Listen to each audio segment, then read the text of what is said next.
मैं नीतीश कुमार मिश्रा। आज हम भारत में प्रेस के विकास पर चर्चा करेंगे। समाचार पत्रों का विकास। संचार के क्षेत्र में छपाई हेतु मुद्रण यंत्रों यानी प्रेस के आ जाने से विचारों के आदान प्रदान व संप्रेषण तथा ज्ञानार्जन की प्रक्रिया न केवल कम खर्चीली हो गई बल्कि उनकी पहुंच भी और व्यापक हो गई। अंग्रेजी और देसी भाषा के समाचार पत्रों में अनेक प्रतिबंधों के बावजूद तेजी से वृद्धि होती। औपनिवेशिक प्रशासन के अत्याचारों के विरुद्ध वह एक सशक्त जनमत तैयार करता है जिसने राष्ट्रवाद के विकास में महत्वपूर्ण भूमिका निभाई है।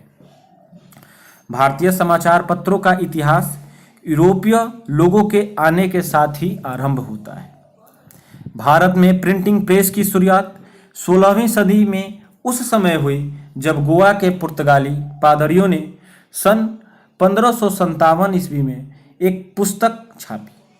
गोवा के जेसुइट पादरी ईस्ट इंडिया कंपनी ने अपना पहला प्रिंटिंग प्रेस सन 1684 में बंबई में स्थापित किया।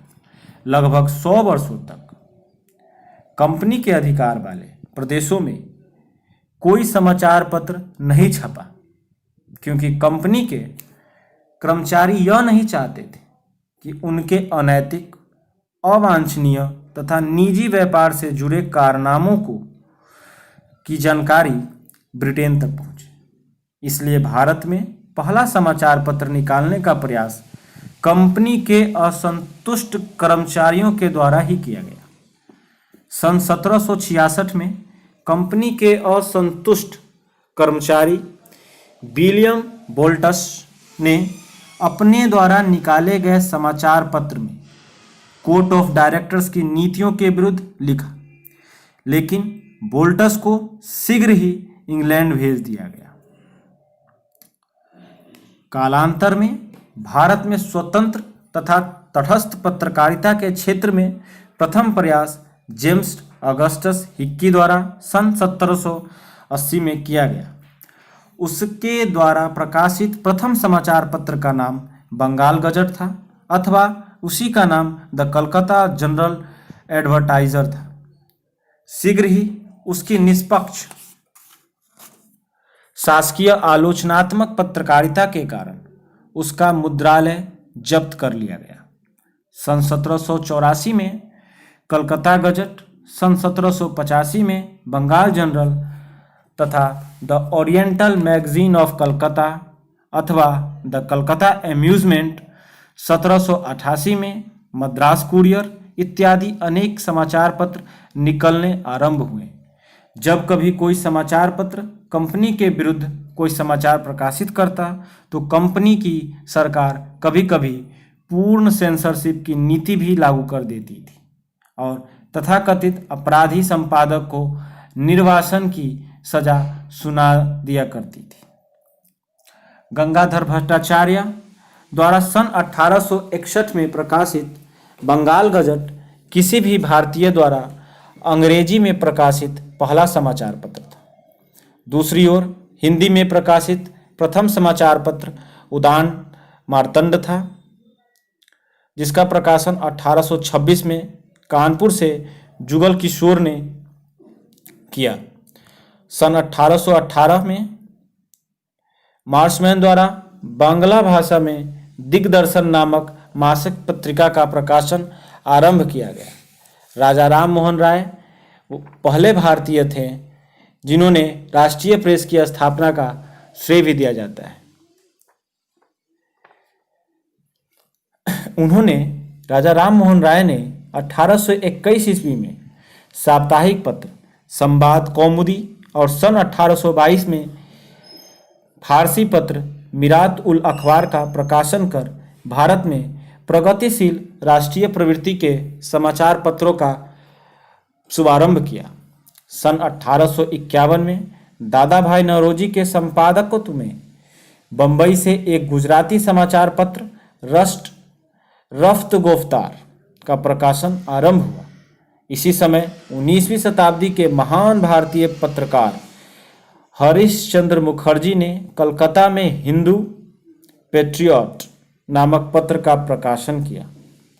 एक अंश साप्ताहिक समाचार पत्र चंद्रिका हिंदू समाज के रूढ़िवादी वर्ग का प्रतिनिधित्व करता था।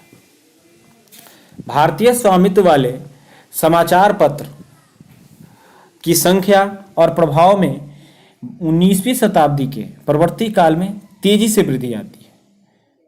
प्रकाशित होने वाले समाचार पत्रों में शिशिर कुमार घोष तथा मोतीलाल घोष द्वारा संपादित अमृत बाजार पत्रिका, मद्रास से प्रकाशित हिंदू प्रभावशाली पत्र थे।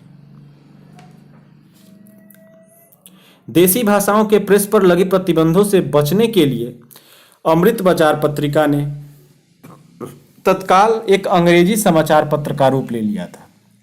प्रख्यात समाज सुधारक ईश्वर चंद्र विद्यासागर ने 1859 ईस्वी में बंगाली भाषा में सोम प्रकाश का संपादन किया।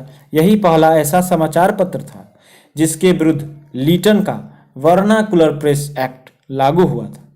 बाल गंगाधर तिलक ने बंबई से अंग्रेजी में मराठी और मराठी में केसरी का प्रकाशन किया। प्रारंभ में केसरी का संपादन आगरकर तथा मराठा का संपादन केलकर द्वारा किया गया। केसरी जो मराठी भाषा में थी और मराठा जो अंग्रेजी भाषा में थी। देश के अनेक समाचार पत्रों का संपादन अंग्रेजों द्वारा भी किया गया। भारत में अंग्रेजों द्वारा संपादित समाचार पत्रों में प्रमुख थे टाइम्स ऑफ इंडिया 1861 में शुरुआत की गई, स्टेट्समैन 1875 में शुरुआत की गई, friend of India, Madras mail, pioneer जो इलाहाबाद से छपती थी, सिविल एंड मिलिट्री गजट जो लाहौर से छपती थी, इंग्लिशमैन आदि समाचार पत्रों का संपादन प्रकाशन अंग्रेजों के द्वारा किया गया। इन एंग्लो इंडियन अखबारों में इंग्लिशमैन ने सर्वाधिक रूढ़िवादी और प्रतिक्रियावादी, स्टेट्समैन सर्वाधिक उदारवादी दृष्टिकोण वाला और पायनियर सर्वाधिक सरकार समर्थन अखबार के रूप में जाना जाता है। यानी पायनियर सरकार समर्थन अखबार था, स्टेट्समैन सर्वाधिक उदारवादी दृष्टिकोण रखने वाला अखबार था और इंग्लिशमैन सर्वाधिक रूढ़िवादी और प्रतिक्रियावादी दृष्टिकोण रखने वाला अखबार था। इस प्रकार हमने भारत में प्रेस का विकास और प्रेस किस रूप में आगे बढ़ रहा था, किस किस भाषा में प्रेस का समाचार पत्र का आगमन हुआ, वो हमने देखा। अभी प्रेस की भूमिका और प्रभाव की बात करते हैं। राष्ट्रीय भावना के उदय एवं विकास में प्रेस ने निश्चित ही देश के स्वतंत्रता आंदोलन में महत्वपूर्ण भूमिका निभाई है। भारतीय राष्ट्रीय आंदोलन में राजनीतिक, आर्थिक, सामाजिक, सांस्कृतिक एवं प्रत्येक स्तर पर इसकी भूमिका सराहनीय रही है। वस्तुतः ब्रिटिश सरकार के वास्तविक उद्देश्यों को, उसकी दोहरी चालों को तथा उसके द्वारा भारतीयों के शोषण को जनता के समक्ष रखने वाला माध्यम ही प्रेस है। प्रेस की भूमिका एवं प्रभाव संबंधी अगर हम विचार करें तो हम देखते हैं कि तत्कालीन युग का मुख्य उद्देश्य जन जागरण था। इस उद्देश्य की प्रकृति में प्रेस की भूमिका सक्रिय और सशक्त रही है। कांग्रेस की स्थापना से पहले समाचार पत्र देश में लोकमत का प्रतिनिधित्व करते थे। पत्रकारिता को अपना बहुमूल्य समय देकर समाचार पत्रों के माध्यम से सरकार की नीतियों की आलोचना कर तथा विभिन्न विषयों पर लेख लिखकर शिक्षित भारतीय देशवासियों को सरकार के विभिन्न कार्यों, देश की समकालीन स्थिति से अवगत कराया करते थे।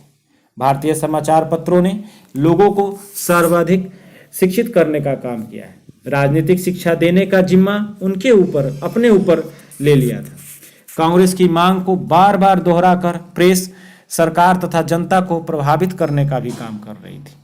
अतिवादी जुझारू राष्ट्रवाद को फैलाने में बाल गंगाधर तिलक, लाला लाजपत राय, अरविंदो घोष, बारिंद्र घोष, बिपिन चंद्रपाल इत्यादि ने प्रेस का ही सहारा लिया।